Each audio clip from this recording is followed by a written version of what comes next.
So I've told the story from her husband's point of view because it started for me on this particular day when I showed up and she was very, very unwell, and it was obvious to me that we were going to have to take her into the hospital. But she was determined to get the raspberries out of the garden and get the clothes on the line. So he and I were out back. He was picking berries and I was hanging up her pants. She was having a flap in the kitchen about me seeing her pants, and I was eventually persuaded it would be all right because I wasn't seeing them on her. They were off in a basket and they were clean, just damp, and I would just get them out and it would be fine. So the poem is called Apple Snow.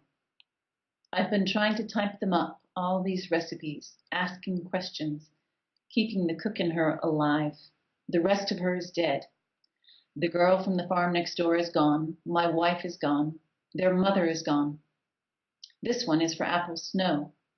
Take one large Bramley apple, a punnet of raspberries, or a 3/4 pound of plums. I don't even know what 3/4 pounds of plums feel like, but she could always measure with her eyes and know when she had enough.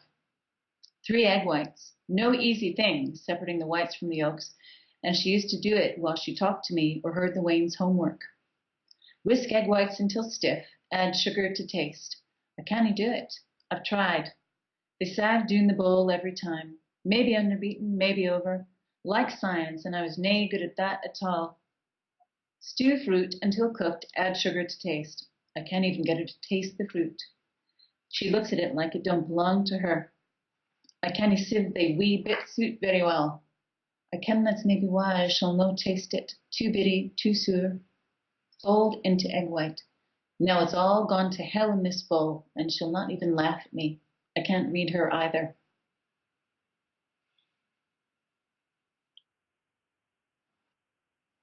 So that was the day that she went into the hospital, and I got this bit of paper, which I found a long time later, not having forgotten her, but having forgotten that day.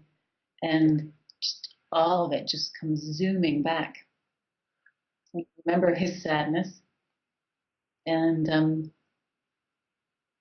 the love that they still had for each other and the strength of that bond and their capacity to be in love and vulnerable and in old age together with all of the aches and pains and just the horribleness of it, of her dementing, and she knew she was. So some people don't seem to notice, and others do, and it's terrifying and depressing, and that was the case for her. But we kept her cooking as long as we could, and at home as long as we could, and that became the beginning of a family cookbook, which, and there were recipes and stories interspersed with photos, and then all the grandchildren got that, and I would be very surprised if it's not still circulating